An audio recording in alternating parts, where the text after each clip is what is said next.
everyone, my name is Juliet Ambali and you're welcome to my YouTube channel. If this is your first time here, you're welcome. You made a very good decision deciding to stop by here. And I'm sure that by the special grace of God, when you go through my channel, you will be willing to subscribe and stay. All right? Thank you. And if this is not your first time, you already know that it means the world to me that time and again, you come here to watch my videos and you take at least one or two things with you. Thank you so much. All right, so let's go straight into the video for today. Today, we want to talk about people who have issues with their in-laws. You know, there are a couple of things that affect couples, generally speaking. Many a times you find out that couples are struggling with certain things like finances, sex, and then in-laws, among so many other things. So today we want to look at in-laws. Now, you are that person who you believe, you can see, you think from actions, from words, and what have you, your in-laws do not like you. Your mother-in-law does not like you. Your father-in-law does not like you. Your brother-in-law does not like you. Your sister-in-law does not like you. Why is that so? And what can you do about this? All right. This is something that is giving you cause for concern, cause for worry, especially because, you know, there are so many aspects of this relationship that matter to you. These people are also your children's relatives as well, okay? And so somehow you are going to still be that intermediary between your in-laws and your children, okay? So how are you going to navigate these relationships when you come for family functions, when you have family meetings, when you have one thing or the other to do with family, when they have to come and pay a visit to their sister or to their brother, you know, there's one issue or the other and you don't know how to just manage the relationship that you have with these people. What do you do about these in-laws that you believe do not like you? So the first point that I would like to mention with regards to navigating this relationship between yourself and your in-laws will be that I'd like you to objectively, reflect, look back, sit alone with yourself on the table and ask yourself, are you sure that you're not making certain assumptions about them not liking you or not? All right. Could it be all in your mind? Could it be you making up one or two excuses because of certain reactions that you can see from them? All right, it's very important for you to be very objective. And the reason is because many a times we all come from different backgrounds and the way that we perceive certain things may not be the same way that other people perceive certain things. Let's give an example. Say you are extroverted and you come from a very bubbly family where when people are excited about everything, they are screaming, where if somebody has something that they are going through, everybody's crying together. Do you understand? People are very expressive when it comes to your emotions. And then you are married to these people and you realize that when people are going through situations, nobody's crying. When people are really excited about something, they are not expressing it in a way that you can relate with.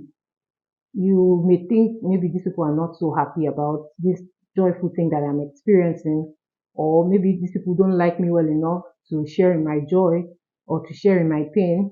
That may not be it. So it's important that you're not quick to make assumptions that they don't like you, maybe based on the way that they express their emotions now, like this example that I've given. So it could be anything else. Be very certain that you're very objective about what you can get, what it is that you are getting from them with regards to their emotions, how they are relating with you, okay? Once you are sure that you're not making assumptions and that it's not all in your head, then you know that, okay, there's something on the table that I need to address, all right? That's the first thing to do. Do not make assumptions, be objective about how you're analyzing their emotions or their reactions to you, amongst so many other things, so that you are not jumping into conclusion that they do not like you. All right? Now, on to the second point. The second point that I would like to make with regards to this is that you should take the next step of having a conversation with your spouse, with your husband, or with your wife. All right? Don't be too quick to start taking actions, to start reacting in certain ways because you have concretely proven now that you're not making assumptions and it's not all in your head. It is true that these people do not like you. Have a conversation with your spouse. Having a conversation with your spouse helps you a great deal to begin to see things from their own viewpoint. Your spouse may tell you, oh, no, don't pay mind to that. That's just how that person behaves. Or, oh, I think maybe you might have misunderstood certain things. Or, oh, you really mean that that person did that. Okay, don't worry, I'll address it with that person. All right? It's important that you have that conversation first with your spouse about it, and let your spouse be the one that serves as the middle ground to seeing how they can help to weld that relationship between yourself and your in-laws. All right. Your spouse has a critical role to play in ensuring that there's that harmony that exists between you and your in-laws. So it's very important that you bring your spouse to the know. You put your spouse into the picture, and don't start taking certain actions all by yourself, thinking that you know how to take care of certain things by yourself. You may find out that in the long run, you're only being defensive, or you're only just, creating certain boundaries that you do not need to create just because you want to fight back or you want to take care of situations by yourself. So have that conversation with your spouse. It's very important. All right. The third point that I would like to make is that if there is now that room or environment where you can interact with that particular in-law that you think does not like you one-on-one, civilly see how you can have that conversation with them as well. Okay? Not a conversation that you're having without your spouse's knowledge. Not that kind of conversation. You know that this is something that you're going to eventually let your spouse know about, or you inform your spouse that you like to have that conversation with them. Have it where there's that room for you to have it. Interact with them and get to hear things from them one on one. Now, from this conversation, you may be able to see things in their light, or you may be able to get that knowing that truly maybe they are not even paying mind to having that conversation with you, maybe they are not interested in having that conversation with you. Then you know for sure that you can certainly say it's true that they don't like me, and now this has nothing to do with you. It's not on you, it's on them. All right. So where there's that room to have that conversation, ensure that it's a civil conversation. Ensure that it really reflects the kind of person that you are. Obviously, a child of God, all right? Because this is mainly addressing people who are believers and are having these issues, all right? So it's important that you take on that opportunity where you have to say, oh, I realized that the last time that I did XYZ, you did not say anything and I felt bad about it. Could there be a reason you did not say anything?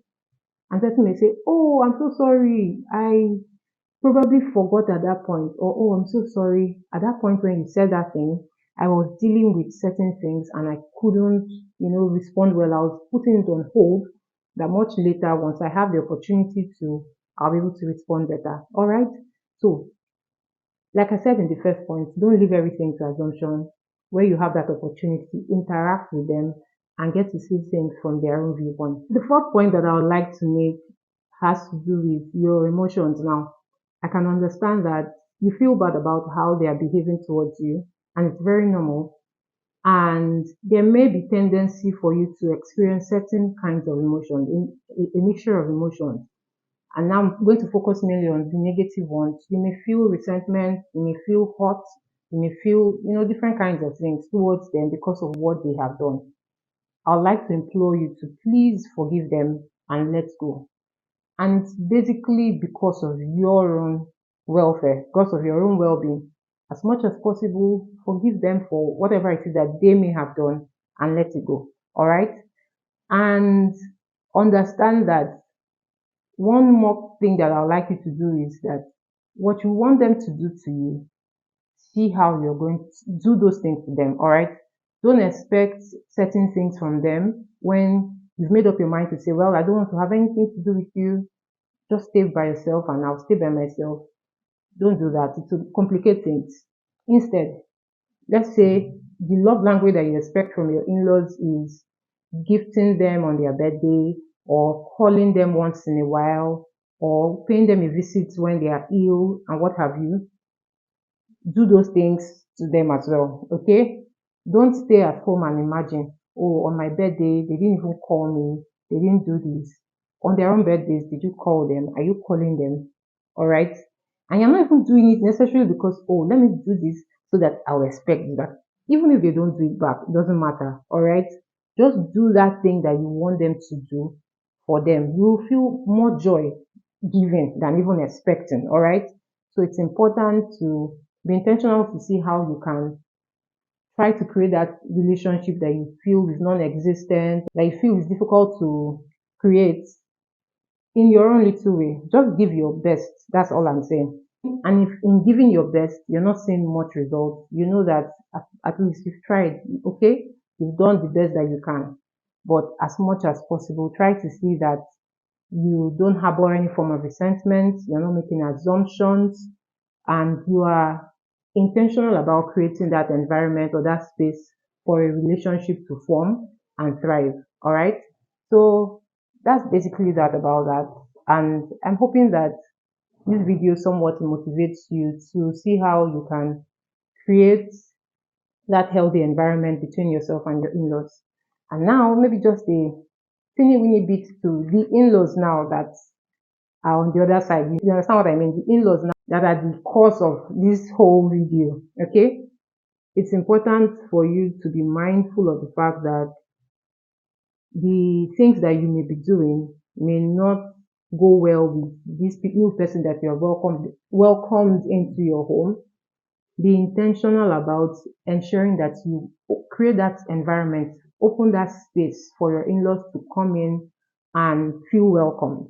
All right. Don't alienate them from the things or from the activities that are important to the family. More often than not, when let's say you have to do certain things together as a family, let them be part of the first set of people that you tell. In fact, you can even tell them before you tell maybe your brother or your sister about it. That's the person that they are married to. Okay, so that they feel like yes, they are part of that family. All right. Don't give them room to make assumptions.